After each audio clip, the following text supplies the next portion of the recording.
చాలా మంది నేను విద్యాశాఖ మంత్రి అవుతున్నాను అని తెలిసిన వెంటనే నాకు ఫోన్ చేశారు, మెసేజ్ పెట్టారు, నీకు విద్యాశాఖ అవసరమా, ఒక ఐటీనో ఇండస్ట్రీస్ లేదంటే ఎనర్జీ ఇలాంటి కొంచెం ఈజీ తీసుకోండి అంటే నేను ఒకటి చెప్పా, ఛాలెంజ్ అంటే నాకు చాలా ఇష్టం అని.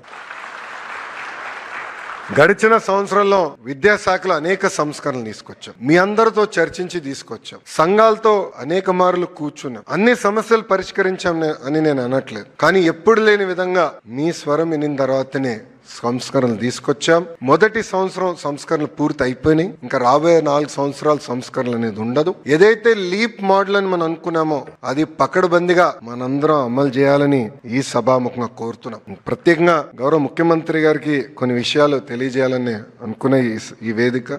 సార్, కరికులంలో అనేక మార్పులు మేము తీసుకొచ్చాం. అంతేకాదు ప్రైమరీ స్కూల్స్ లో 1 క్లాస్ 1 టీచర్ అనేది మీరు గతంలో మాకు చెప్తాం జరిగింది సార్. ఈ రోజు మేము గర్వంగా చెప్పగలుగుతున్నాం. గతంలో 3% పాఠశాలలే 1 క్లాస్ 1 టీచర్ ఉంటే అది ఇప్పుడు దాదాపు 33%, అంటే సుమారుగా 9,600 మోడల్ ప్రైమరీ స్కూల్స్ ఏర్పాటు చేస్తాం జరిగింది. సెమిస్టర్ వైజ్ టెక్స్ట్ బుక్స్ నియమించాం. సాటర్డే నో బ్యాగ్ డేగా ప్రకటించి యోగా, స్పోర్ట్స్, ఎన్సిసి ఇట్లా పెద్ద ఎత్తున కార్యక్రమాలు కూడా చేపడతాం జరిగింది. ఇక్కడ ఉన్న ఉపాధ్యాయులందరినీ కూడా ఒక్కసారి ఆలోచించమని కోరుతున్నాం.